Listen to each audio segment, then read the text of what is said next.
This is my first time checking out a Reolink product, and I'll have to admit, it's actually pretty impressive. Right here in front of me, I have the Reolink Duo 3 PoE camera, and this thing is pretty sweet. It's got two lenses, both of which are 4K, and it stitches the images together, giving you what looks like one huge ultra-wide image. And that is pretty sweet. Just look at how much more of my backyard I can see with the Duo 3 than I can when compared to my Tapo C420 camera. It's truly impressive just how much more I can see. The Tapo C420 I thought was pretty good, but when you have two 4K cameras on the front, yeah, it kind of makes it look pretty bad. There are plenty other reviews of this product, or at least there will be, that are coming. So if you want to know more specifically about this product, definitely make sure to check out those other videos. But I did want to highlight a couple of things just in case you just came here first for some reason. It has a 60 megapixel camera, which gives you a 180-degree panoramic view. It allows you to have two-way audio, so you can speak and hear at the same time. It does motion tracking for cars, people, and animals, not just pets, but any animal, as well as just general motion. It's got a spotlight for any nighttime activity that will kick on if it detects something. It also has infrared lights, so you can see into the dark in like a black and white vision kind of mode.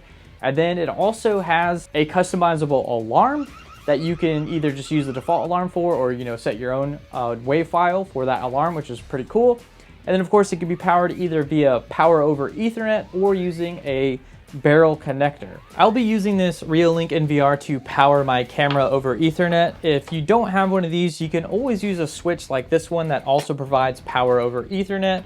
And if you don't have a switch that does that, you can always buy a cheap power over Ethernet injector. And all of these devices will provide power to that camera because they are all 802.3 AF compliant. The mount that comes with the camera is probably one of the easiest mounts I've ever used for any camera that I've seen so far. And it also makes it highly customizable when you want to just mount it pretty much anywhere. So you could imagine you could probably mount it like this, and then you could do something like this if you wanted to. You could hang it and rotate it like this. You could do all sorts of really weird angles with it. And then of course, if you don't like it being mounted on the bottom, there's also a place to mount or screw the mount into the top of the camera as well, which gives you even more versatility when you have a tough to find kind of like mounting area, like some people are going to be forced to do. I mean, literally, you can just mount it however you want. It's very impressive, and it's simple. It's so simple. I don't know why other companies haven't made similar mounts. They always make these like crazy things. This camera does have a MicroSD slot that's on the underside of the camera itself, and all you have to do is simply remove the, I guess, hatch that is covering it, and there is your MicroSD slot, and conveniently is also the reset button for this camera. So if you want to factory reset it, you can do that. And there is what feels like a piece of rubber right here, and that should do a good job of keeping the water out. This is an IP67 rated camera. Also on the bottom of the camera is where the speaker is. And so I don't know how well it would handle getting water inside of here. It looks like it goes directly inside, so that does scare me a little bit, but it's underneath, so it should be fine. Most of the housing is a plastic, but the front or the black area of the camera is metallic, so I'm guessing it's aluminum. And I'm also guessing this is acting as a heat sink because there is a warning here that says this is hot. So I assume this is a heat sink that helps keep the camera cool because it does have two 4K cameras in there. So it's a lot of heat that's gonna be generated. Plus it also does H.265 compression. So there's just a lot going on. It's gonna need a way to keep this unit cool. Enough of all that, let's go get it mounted so we can take a look at what you might be able to expect image-wise and also audio-wise out of it. This camera has a 20 frame per second limit, so we're just kind of checking out what you can expect from an image as someone is moving around frantically.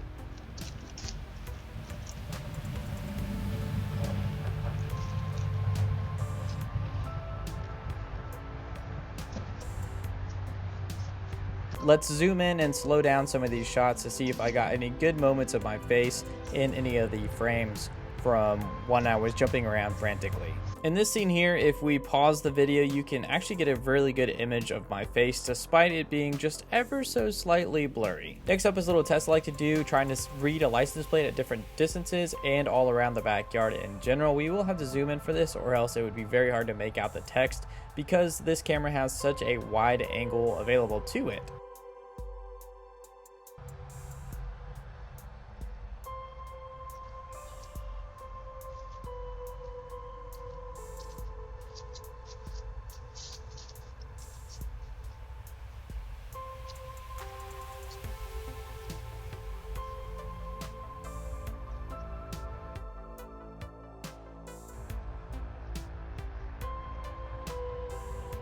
With the spotlight on, it's pretty much impossible to see the license plate, which is pretty common for a lot of cameras, so this is to be expected. The camera was very easy to pick me up about 35 feet away while walking towards it. You can clearly see there's definitely somebody there in the darkness. And then as we get closer, we get a much more clearer image of who might be approaching the camera, until eventually we get a nice clear picture of exactly what's going on. In these night shots with the spotlight off, it's actually pretty hard to make out any distinguishable features of myself as I jump around, and even if we pause the video, it's still pretty hard to make out any true features. For the next test, I set up Vault Boy here to hold a microphone so we could test the speaker on the camera to see how loud it is, and he is standing about 12 feet away, and this is the sound clip I recorded that is completely unedited and probably nearly impossible to hear, but admittedly in real life it's much easier to hear. Hello, can you hear me? Hello? Is this thing working? How well is the microphone working? I'm standing about 10 feet away and using my normal voice to talk to the camera. I'm standing about 5 feet away and talking to the camera, and this is what it sounds like from about 5 feet away. 25 feet away from the camera, and this is what you can hear. I'm not sure if you can even hear me or how clearly you can hear me. Remember, all of that audio is completely unedited and you're just hearing it as it was captured. Now, obviously in real life, you can adjust the volume to hear it better or worse and crank up the volume on your smart device just to make sure that you can clearly hear it. So it's only for example purposes. But with all that being said, I think this is a pretty good video to give you an idea of what you could expect if you were to get one of these Duo 3 PoE cameras, and hopefully there'll be more to come in the future. And we do still have to check out the NVR because I think this thing is pretty interesting and that might make for a pretty good video in the future. So with all that being said, I want to thank each and every one of you for watching, and I will see you all next time. Peace.